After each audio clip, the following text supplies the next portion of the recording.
সম্মানিত শিক্ষক মণ্ডলী এবং আমার সামনে উপস্থিত প্রিয় অনুজ বড় ভাই বোন এবং আমার প্রিয় সহপাঠীরা সবাইকে জানাই আমার অন্তর থেকে আন্তরিক ভালোবাসা অভিনন্দন ও সালাম। আসসালামু আলাইকুম। প্রিয় নবীন ভাই ও বোনেরা, তোমাদের দেখে মনে পড়ে গেল আমিও ঠিক এমন এক সকালে প্রথমবার পা রেখেছিলাম এই ক্যাম্পাসে। চোখে তখন নতুন ক্লাস, নতুন বন্ধু আর একরাশ অজানা ভয়।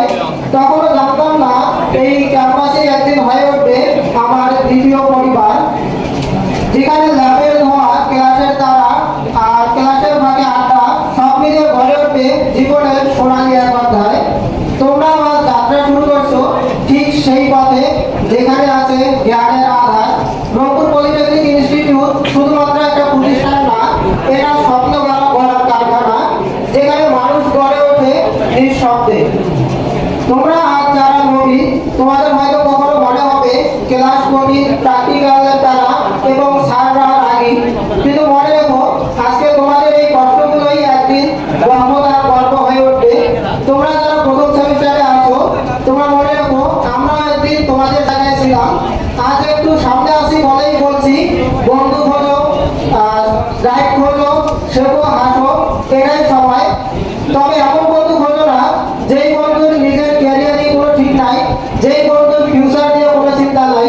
এমন বড় ভাই খোঁজো না যেই বড় ভাইয়ের নিজের ক্যারিয়ার নিয়ে কোনো চিন্তা নাই, যেই বড় ভাই তোমাকে বিপদে ফেলার জন্য বারবার ডাকে কিংবা তার নিজের ইউজ করার জন্য ডাকে। সেই বড় ভাইকে খোঁজো যেই বড় ভাই নিজের ক্যারিয়ার নিয়ে চিন্তিত, যেই বড় ভাই নিজের ফিউচার নিয়ে চিন্তিত।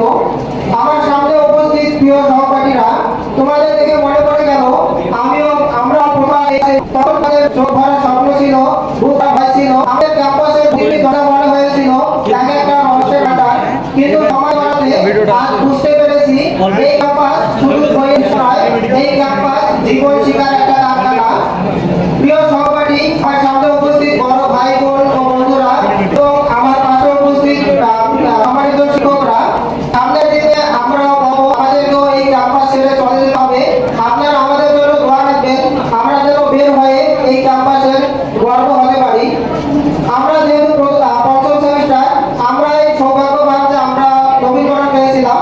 তোমরা যারা দ্বিতীয় সেমিস্টার আছো এবং আমাদের বড় ভাই যারা আছে, তারাও কিন্তু ঠিক সময় নবীকরণ পায় না। আর বছর কিন্তু প্রায় কয়েক বছর নবীকরণ পাইছো, তুমি সেই দিয়ে ওই নবীকরণের যারা উপরে আসো, আমরা চলছিলাম তখন আমাদের সময় আমার পাশে উপস্থিত আছে সবাই স্যার, আতিক স্যার।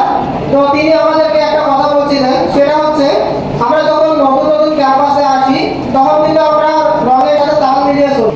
তিনি বলেছেন যে একটা পাখি যখন নতুন পাখা হয়, ওই পাখি কিন্তু তার মতো আকাশের দিকে উঠতে চেষ্টা করে, সে কিন্তু আর এইটা করে না যে নিচের দিকে নামতে পারবে কিনা।